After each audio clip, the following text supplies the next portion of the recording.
रायगड जिल्ह्यात शिंदे शिवसेनेने आगामी जिल्हा परिषद व पंचायत समिती निवडणुकीच्या पार्श्वभूमीवर जोरदार मोर्चे बांधणी सुरू केली आहे. रायगड जिल्हा परिषदेवर शिवसेनेचा भगवा फडकवण्याचा निर्धार नेतेगण व कार्यकर्त्यांनी केलाय. रायगड जिल्ह्यातील अलिबाग तालुक्यातील रायगड आंबेपूर कुरडूस जिल्हा परिषद गट क्रा 31 कार्यकर्ता संवाद मेळावा व आढावा बैठक भरगच्च उपस्थितीत आज पोयनार येथे पार पडली. यावेळी कुरडूस जिल्हा परिषद निवडणूक उमेदवार सौ रसिका राजा केणी यांच्या नावाची घोषणा करून त्यांना प्रचंड मताधिक्याने निवडून आणण्याचे आवाहन आमदार महेंद्र दळवी यांनी कार्यकर्त्यांना केले. रायगड जिल्हा परिषदेत शिवसेनेच्या नेत्या मानसी दळवी व रसिका केणी या 2 रणरागिणी आपल्या कार्यकर्तृत्वाचा ठसा उमटवून दाखवतील असा विश्वास यावेळी व्यक्त करण्यात आला. संवाद मेळाव्यात भाजप व शेतकरी कामगार पक्षाच्या असंख्य कार्यकर्त्यांनी शिंदे शिवसेना पक्षात जाहीर प्रवेश केला. आमदार महेंद्र दळवी, जिल्हाप्रमुख राजाभाई केणी, माजी सभापती दिलीप भोईर, रसिका केणी यांची प्रमुख उपस्थिती होती.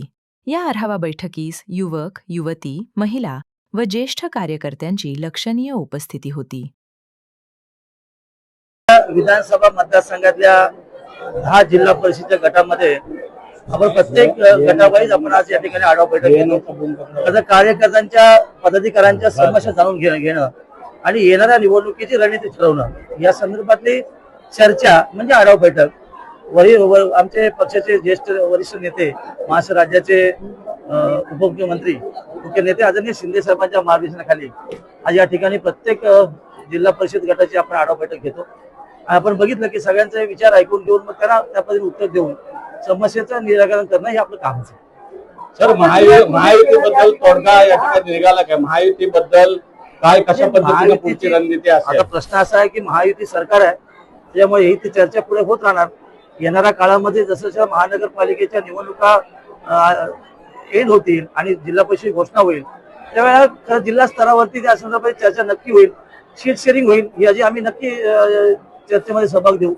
आता आम्ही आमच्या पक्षाची ताकद प्रत्येक मतदारसंघाची कामास्वरूपात आम्ही तयार केलेली आहे. पदाधिकारी स्वरूपात तिचा आढावा घेणं आणि कार्यकर्त्याला मॉरल देणं, उभारी देणं आणि विशेषतः इच्छुक उमेदवार जे आहेत, जसं आरक्षण पडलंय, जसं आता आम्ही रसिकाताईंना आंबेपूर मतदारसंघाची उमेदवार निश्चित केली, तर मागच्या 3 निवडणुकीमध्ये या मतदारसंघामध्ये आमची ताकद सर्वाधिक जास्त आहे आणि त्याच्यामुळे आमचा त्या ठिकाणी उमेदवार असला पाहिजे पक्षाचा, हे विचारधारा घेऊन आम्ही डिक्लेअर केले. पण तुम्ही आता बोलताना सांगितलं की 10 मतदारसंघाची निवडणूक घ्यायची आम्ही लढवणार आहोत. आता असं आहे की आमच्याशी जर कोण चर्चा करायला येत नसेल तर शेवटी आमची ताकद त्या मतदारसंघावर उभी करणं आमचं पक्षाचं कामच आहे. मग 3 मतदारसंघाची आढावा बैठक झाल्या, थळ झाली, आवाज झाली आणि आता आंबेपूरची आहे, उद्या चौलची आहे. ही सगळी चर्चा प्रत्येक जिल्हा परिषद गणावाईत केली जाईल. अर्थात असं आहे की आमच्या पक्षाची ताकद सगळ्यात मतदारसंघात आहे. लोकांनी मला दुसऱ्यांदा आमदार केले आणि सरकारमध्ये असल्यामुळे या सगळ्या भूमिका बजावत असताना लोकांना बरोबर घेऊन जाणं आमचं कामच आहे. सर, जिल्ह्यामध्ये दिवसापासून तुम्ही राष्ट्रवादी काँग्रेसवर टीका करत होता. आता आताच्या निवडणुकीला तुम्ही जी भूमिका घेतलेली राष्ट्रवादीच्या विरोधात, तीच काहीशी भूमिका आता भाजपने देखील घेतलेली आहे. रवींद्र चव्हाण असे म्हणाले की महायुतीत राष्ट्रवादीला घेऊन पश्चाताप झाला. त्या भूमिकेवर कसं पाहता? खरंय, परवा महाराष्ट्र राज्याचे उपमुख्यमंत्री अजितदादाचं जे स्टेटमेंट होतं की हे सगळं करून मी ज्यांनी माझ्यावर आरोप केले त्यांच्या बाजूला बसलो. आता कोणाचा सन्मान आणि कोणाचा अवमान आहे ते ज्याने त्यांनी विचारधारा राजकीय दृष्ट्या करावं, नक्की करावं. पण त्यांना जर पश्चाताप झाला असेल, खरं आहे, कारण जे चित्र महाराष्ट्र उभं राहिलं, आम जनता बघते येणाऱ्या महानगरपालिका निवडणुकीमध्ये प्रत्येक वरिष्ठ नेत्याचं वक्तृत्व काय आहे आणि अशा पद्धतीने चर्चा होणं काय उचित नाहीये. खरं तर मी राष्ट्रवादी अधिकार बोलणार नाहीये, कारण मी बरंच काय बोलून गेलेलं आहे. काही गोष्टीची मी सूचना आपल्या माध्यमातून केली आहे, ते सत्य होत चालले असं माझं व्यक्तिमत निश्चित आहे. म्हणून सगळ्यांनी सावधतेचा पवित्रा तयार केला आहे आणि जे वक्तव्य केलं त्याला काउंटर करताना भारतीय जनता पार्टीने जे काही वक्तव्य केले तर मताशी मी सहमत आहे. सर, जिल्ह्याचं पालकमंत्रीपद कित्येक वर्षापासून त्या ठिकाणी प्रलंबित आहे, मात्र डॉन वरून या ठिकाणी खूप मोठ्या कमेंट्स होत आहेत. काय सांगाल, शिवसेना की राष्ट्रवादी? डॉन नेमकं कोण आहे आणि कोणाच्या पक्षात आहे? आता श्रीवर्धन नगरपंचायतीचे नगरपालिका निकाल लागला, तिथे आमचाच म्हणजे आम्ही त्याला समज दिला तेच आहे, मसळा आमच्याकडे आलेला आहे. मग जिल्ह्याचा डॉन कोण आहे? स्वतःला काहीतरी म्हणून घेणं आणि लोकांसमोर वेगळी भूमिका मांडणं. आणि म्हणून माझ्या मी भाषणामध्ये सांगितलं की ते डॉन असतील तर मैं डॉन आहे, असंच आहे ना. त्यामुळे ही भूमिका पुढे चालत राहील. मंगेश काळोखेंचं जे प्रकरण हत्येचं आहे, वेगवेगळे त्या ठिकाणी नवीन नवीन त्या ठिकाणी निष्कर्ष निघतायत. महेंद्र थोरवे यांना कशा पद्धतीचा पाठिंबा आपल्या शेवटपर्यंत राहील, राजकारण केलं जाते असे 100% म्हणतात. पाठिंबा राहील. सर, विशेष म्हणजे याच्यात जे 10 गुन्हा दाखल झाला त्याचा सुधाकर घारे आणि भगतचं नाव आहे. आता या दोघांनाही अद्याप अटक केलं नाही. असं आहे की काळोखी आमचा अतिशय निष्ठावंत कार्यकर्ता होता. अनेक वर्ष पक्षाबरोबर प्रामाणिक काम केलं कार्यकर्ता आणि अशा पद्धतीने निवडून हत्या होणं हे काय शोभनीय राजकारणात ठिकाणी ज्यांच्यावर आक्षेपार्ह आरोप झालेत. आता त्यातले काही आरोपी ट्रेस आउट झालेत, पकडले गेलेत, त्यांची हळूहळू माहिती पुढे येते. हा कदाचित गेम प्लॅन नाही ना अगोदरचा, याचं षडयंत्र अगोदर कुठल्या वरिष्ठ ज्येष्ठ नेत्यांच्या जवळ आश्रय काही झालेला नाही ना, याची मोठी खूप शंका आहे. म्हणजे पोलीस तपास त्यामध्ये चालू आहे. पोलीस तपासात ते सत्य बाहेर नक्की येईल. जे आपण आता दोघांची नावं घेतली ते अजून ट्रेस आउट झालेले नाही आहेत. पोलीस यंत्रणा सज्ज आहे आणि नक्की त्यांना ट्रेस आउट करून योग्य जी काय माहिती खालून जे काय आरोपी ट्रेस आउट झाले त्यांनी कोणाकोणाचं नाव याच्यामध्ये सामील केलेलं आहे. तेव्हा आमच्या महेंद्र थोरवे जे काय त्या ठिकाणी भाष्य केलंय त्या मताशी आम्ही 100% समर्थन आहे. फास्ट ट्रॅकवर हा खटला चालवला जाणार आहे. कोण? आंधळे बहिरे असं काय माझं व्यक्तिगत हे नाही आहे, पण एकंदर आता ज्या निवडणुका येऊ घातल्यात त्या मागच्या झाल्यात. लोकसभेच्या निवडणुकीमध्ये रायगड जिल्ह्यामध्ये कार्यकारिणी नियुक्ती करून मग बाकीची चर्चा केली जाते. विधानसभेला देखील कार्यकारिणी निवडणुकीची चर्चा केली जाते, कोर कमिटी याचा अर्थ. पण जिल्हा परिषद निवडणूक किंवा मागच्या नगरपालिकेच्या निवडणूक कोर कमिटी झालीच नाही आहे. आणि म्हणून मी सांगितलं की रायगड जिल्हा सुज्ञांचा जिल्हा आहे, म्हणून बाकी व्यक्तिगत भाषण करताना जसं आपण माडीत बोलत होतो ना की सगळ्या कोण डोळ्यावर हात ठेवतो, कोण कानावर ठेवतो, कोण तोंडात ठेवतं, पण आंधळे बहिरे आणि मुके असं भूमिका घेऊ नये अशी माझी त्याची मागची उद्देश आहे. Okay sir. जबरदस्त राजा केनी आहे, आमचा जिल्हा प्रमुख आहे आणि खरं त्याचे कर्तृत्व बघितलं तसं छोटमशा शून्याचा राजाही शून्यात आलेला आहे. माझी काल तशीच आहे. त्रिकूट एकत्र आहे आणि पक्षाचा आदेश किंवा आशीर्वाद नक्की आहे. आमचे शैलेश जी या ठिकाणी आहेत, दीपक जे आहेत, एक चांगली फळी खऱ्या अर्थाने विधानसभा मतदार तयार आहे किंवा जिल्ह्यामध्ये आहे. बरेचशा मतदारसंघामध्ये देखील चांगल्या प्रकारे मध्यंतरी गेलेले काही नेते पुढे पक्षामध्ये येतात. जे चित्र आता उभं राहतं रायगड जिल्ह्यामध्ये ते खऱ्या अर्थाने समर्थने निश्चित आहे. त्यामुळे येणाऱ्या जिल्हा परिषद पंचायत समिती निवडणुकीमध्ये शिवसेना पक्ष नंबर 1 आहे. गेल्या 8 दिवसापासून आमदार महेंद्र शेठ दळवी यांच्या निवासस्थानी बैठक आयोजित केल्यानंतर प्रमुख कार्यकर्त्यांबरोबर चर्चा केल्यानंतर या विधानसभा मतदारसंघातील 10 जिल्हा परिषद मतदारसंघ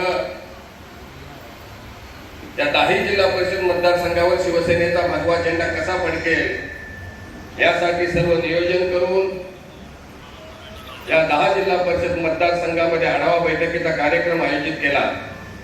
त्या कार्यक्रमाला पहिल्यांदा हर जिल्हा परिषद मतदारसंघामध्ये न भूतो न भविष्य अशी सभा पार पडली. छोटम शेठ यांच्या मतदारसंघात आवास येथे मोठी सभा झाली आणि आता तिसरी आढावा बैठक अंबेपूर जिल्हा परिषद मतदारसंघामध्ये होत आहे. मित्रांनो, या जिल्हा परिषदेच्या निवडणुका 2-4 दिवसांमध्ये डिक्लेअर होणार आहेत आणि त्या निवडणुका डिक्लेअर झाल्यानंतर त्या जिल्हा परिषद मतदारसंघामध्ये आपल्या पक्षाची उमेदवार यांना कसे निवडून आणायचे यासाठी आपण सर्व नियोजन आपण सर्व कार्यकर्त्यांना एकत्ररित्या घेऊन पक्षाचा उमेदवार निवडून कसा येईल यासाठी आपण प्लॅनिंग करत आहोत. या अंबेपूर जिल्हा परिषद मतदारसंघामध्ये अनेक वर्ष शेतकरी कामगार पक्षाची म्हणजे आता त्यावेळेच्या शेतकरी कामगार पक्षाची सत्ता होती. 1992चा जर काळ वगळता येथे पुन्हा एकदा शेतकरी कामगार पक्षाने राज्य केला. 97 साली शेतकरी कामगार पक्षाच्या सुप्रिया पाटील इथे 8,500 मतांनी निवडून आल्या. त्यानंतर 2002 साली हा मतदारसंघ जयंत पाटलांनी आताच्या भारतीय जनता पार्टीच्या नेते मंडळीच्या ताब्यात दिलं. काही लोक असे सांगतात की हा आमचा बालेकिल्ला, की बावनकुळेंनी माझी तिकीट फायनल केली, पण त्यांना माहित नाही की इथे आमचा 53 खोली महेंद्र शेठ बसलेला आहे, त्याही सीट आमची डिक्लेअर केलेली आहे, हे लक्षात असू द्या. गेल्या 10 वर्ष ज्या परीने आम्ही 92 सालापासून या विभागामध्ये त्यावेळेच्या शेतकरी कामगार पक्षाच्या विरोधात माझ्या सर्वच गावातील तलावातील सर्व म्हणजे त्यावेळेच्या काँग्रेस नंतरच्या राष्ट्रवादी असतील शिवसेनेचे कार्यकर्ते असतील त्या परीने शेतकरी कामगार पक्षासाठी फाईट करत होते शेका पक्षाच्या विरोधात फाईट करत होते त्यानंतरचा आज गेल्या 2 वर्षापूर्वी लोकसभेची निवडणूक झाली त्या लोकसभेच्या निवडणुकीमध्ये सुद्धा या विधानसभा मतदारसंघातून शिवसेना भारतीय जनता पार्टीच्या उमेदवारांना आपण लीड घेऊन दिला त्यानंतर विधानसभेची निवडणूक झाली त्या विधानसभेच्या निवडणुकीमध्ये 32 ते 3200 मतांची लीड आमदार महेंद्र शेठ दळवी यांना आपण दिली मित्रांनो जे कोणी सांगतात की हा आमचा मतदारसंघ बालेकिल्ला आहे बालेकिल्ला होता परंतु मी माझं त्याला सांगणं आहे की तो बालेकिल्ला शेतकरी कामगार पक्षाच्या जयंत पाटलांचा बालेकिल्ला होता कारण जयंत पाटलाच्या जीवावर तुम्ही या ग्रामपंचायत सदस्य झालात जयंत पाटलाच्या जीवावर तुम्ही पंचायत समिती सदस्य झालात जयंत पाटलाच्या जीवावर तुम्ही सभापती झालात जिल्हा परिषद अध्यक्ष झालात अर्थ बांधकाम सभापती झालात आणि आमदार सुद्धा झालात ते जयंत पाटलाच्या पुण्यावर तुम्ही झालेला आहात त्यामुळे तुम्ही हा बालेकिल्ला अभ्यापूर जिल्हा परिषद मतदारसंघ आमचा आहे हा सांगण्याचा तुमचा अधिकार नाही कारण तुम्ही सख्या मामाच्या होऊ शकत नाही सख्या भावाच्या होऊ शकत नाही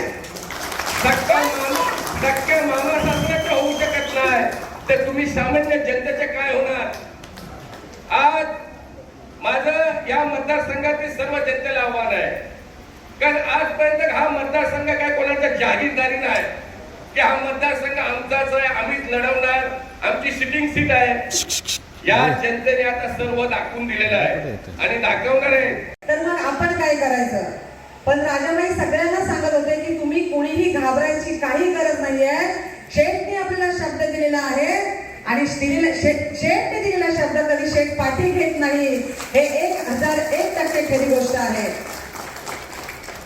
जेव्हा आपण ह्या निवडणुकीला सामोरे जात असताना समोरच्याला हलक्यात घेऊन जमणार नाही समोरचा आपल्याला किती जरी बोलत असतील की आपली सीट सहज लागेल अशी गोष्ट नाही आहे तर सर्व मतदार बंधू भगिनींना आणि माझ्या सर्व पदाधिकाऱ्यांना माझी कळकळीची विनंती आहे की जेव्हा आपण ह्या उमेदवारीचं जेव्हा तारीख डिक्लेअर होईल प्रचार सुरुवात होईल आणि कार्यक्रमाला जो प्रचार कार्यक्रम असेल तो सुरू होईल तेव्हा त्या 21 ते 22 दिवसाचा जो कालावधी असेल तेव्हा प्रत्येक कार्यकर्त्यांनी आणि प्रत्येक माझ्या माता बंधू आणि भगिनींनी हा एक विचार करायचा आहे की या वेळेला राजाबाईंच्या स्वरूपातून मला निवडून द्यायचं आहे कारण जर आता नाही तर कधीच नाही अभि नाही तर कभी नाही अशी ही गोष्ट आहे त्याच्यामुळे प्रत्येक कार्यकर्त्याला आणि सगळ्या माझ्या मतदार बंधू भगिनींना मी आज आढावा बैठकीतून असं मार्गदर्शन करते की शेवटचं मतदान पडेपर्यंत जेवढे आपले 40 बूथ आहे ते शेवटचे मतदान पडेपर्यंत आपण तिथं ठाम उभं राहायचं आहे आणि खोटं मतदान कुठे होऊन द्यायचं नाही आहे कारण जेव्हा ह्या निवडणुका लढल्या जातात शेका पक्षाच्या मार्फत तेव्हा खोट्या मतदानाचा जास्त वापर इथे शेठ केला जातो बोंबोली सारख्या ग्रामीण भागात आणि डोंगराळ भागात जेव्हा मतदान होतं तेव्हा मेलेल्या माणसाचं मतदान सुद्धा तिथे टाकलं जातं आणि ही सत्य परिस्थिती आहे पण ते दिवस आता गेले आता आपले दिवस आहेत आपल्याला खोटं तर करायचं नाही आहे पण खोटं मतदान करून द्यायचं नाही आहे आपली जे मतदान आहे ते आपल्याला पाडून द्यायचं आहे आणि प्रत्येक कार्यकर्त्यांनी जर ठरवलं की मी प्रामाणिकपणे काम करेन आणि रसिकाताईंना निवडून देईल तर आपला विजय नक्कीच आहे जेव्हा मी या कार्यक्रमाच्या माध्यमातून विविध ठिकाणी उद्घाटनाच्या कार्यक्रमाला गेले तेव्हा मला प्रत्येक मतदाराकडून प्रत्येक बाईकडून प्रत्येक व्यक्तीकडून एक कौतुकाची थाप आणि आदराची वागणूक मला मिळाली की तू बाळ पुढे जा आम्ही तुझ्या पाठीशी आहोत तू नक्की निवडून येशील हा जो मला म्हणजे पाठिंबा मिळाला, त्याच्या जीवावर मी आज इथे उभी राहण्यास तयार झालेली आहे. आणि मला माहिती आहे जनता सुज्ञ आहे आणि ती नक्कीच मला निवडून देईल. त्याच्यानंतर बघायला गेलं तर आपले मुख्यमंत्री जेव्हा एकनाथ शिंदे साहेब जेव्हा आपली लाडकी बहीण सुरू केली, ती योजना सुरू केल्यानंतर कित्येक गरीब माता भगिनींना त्याचा फायदा झालेला आहे. आणि जोपर्यंत आपलं सरकार आहे तोपर्यंत ही योजना बंद पडणार नाही आहे. जेव्हा जेव्हा एखादा कार्यकर्ता तिथे निवडून जातो तेव्हा त्याच्याकडून नागरिकांच्या प्राथमिक स्वरूपाच्या गोष्टी असतात, मागण्या असतात, त्या म्हणजे रस्ते, पाणी, लाईट.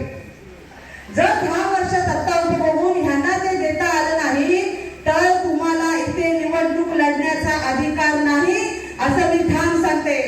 कारण आज जेव्हा आपल्याकडे लोक येतात तेव्हा सांगतात की राजाबाई इथे आमचा रस्ता करायचा आहे, इथे आम्हाला पाणी पाहिजे, तेव्हा एका शब्दावर आपल्या हातात पावर नसताना सुद्धा आपल्या आमदार साहेबांच्या पाठिंब्यामुळे आपण एवढी कामं करतोय. आणि ती कामं करून त्याच कामांच्या विश्वासावर आपल्या लोकांच्या समोर जायचं आहे आणि लोकांकडे मत मागताना सांगायचं आहे की आम्ही तुमच्याकडे कामांसाठी मत मागतोय, तुमचं काम सांगा ते आम्ही करणार आणि मग आम्हाला मत द्या. जेव्हा कसं होतं, जेव्हा बाकीचे शेका पक्षाचे कार्यकर्ते जेव्हा निवडून येतात तेव्हा काय होतं, निवडून यायचं, गायब व्हायचं, नारळ फोडायचं, काम करायचं नाही. पण राजा केणीचा पॅटर्न तो नाही आहे. पहिला कामाला सुरुवात करायची, काम पूर्ण करायचं आणि मग तिथलं नारळ फोडायचं आणि त्याचं उद्घाटन करायचं. त्याच्यामुळे मला काही घाबरायची गरज वाटते असं नाही. जेव्हा आपण निवडणुकीच्या संदर्भात निवडणुकीमध्ये आपण जेव्हा सक्रिय होतो तेव्हा प्रत्येक लोकांची प्राथमिक स्वरूपाची कामे करत असताना आपण जेव्हा आरोग्य शिबिराची गाडी फिरली की नाही, गणपतीच्या सण चालू असताना आपण प्राथमिक आरोग्याची जी गाडी फिरवली त्याचा बहुतेक सगळ्या माता, बंधू, भगिनी आणि वयस्कर लोकांनी त्याचा फायदा घेतला. आणि त्या गोष्टीचा फायदा मला नक्की होईल असं मला वाटतं. त्याचप्रमाणे माझ्या माध्यमातून सलग 2 वर्ष आपण ट्रिपला गेलो. महिलांच्या म्हणजे महिला नेतृत्व किती पाठिंब्याचं असतं बघा. जर एखादी महिला पुढे गेली तर महिलेला नक्कीच ती पुढे घेते. आणि आपण 2 वर्ष ट्रिपला गेलो की नाही, मग तिसऱ्यांदा जायचं की नाही. मग जेव्हा मी निवडून येईल तेव्हा तिसऱ्यांदा पुन्हा एकदा आपल्याला ट्रिपला जायचंय. मग तर कुठं जायचंय, कुठं जायचंय, राम मंदिराला जायचंय, आपल्या रामाच्या चरणी जायचंय की नाही. निवडणुकीच्या माध्यमातून जेव्हा आपण जनतेच्या समोर जातो तेव्हा मी जेव्हा निवडून येईन तेव्हा मी नक्कीच चांगल्या प्रकारची कामं करण्याचा प्रयत्न करीन. आणि माझ्या प्रत्येक कार्यकर्त्याला आणि माझ्या मतदार संघातील प्रत्येक माणसाला त्याचं काम करण्यासाठी मी बांधील असेल आणि त्याच्या प्रश्नाचं उत्तर देण्यासाठी मी बांधील असेल. आणि ते प्रश्न सोडवून कामांच्या स्वरूपात नक्कीच मी त्यांच्या मागण्या पूर्ण करेन. शिवसत्ता टाइम्ससाठी धम्मशील सावंत, रायगड. दे धडक बेधडक वृत्त देणाऱ्या आपल्या शिवसत्ता टाइम्स न्यूज चॅनलला लाल बटन दाबून सबस्क्राईब करा आणि बेल आयकॉनला क्लिक करायला विसरू नका.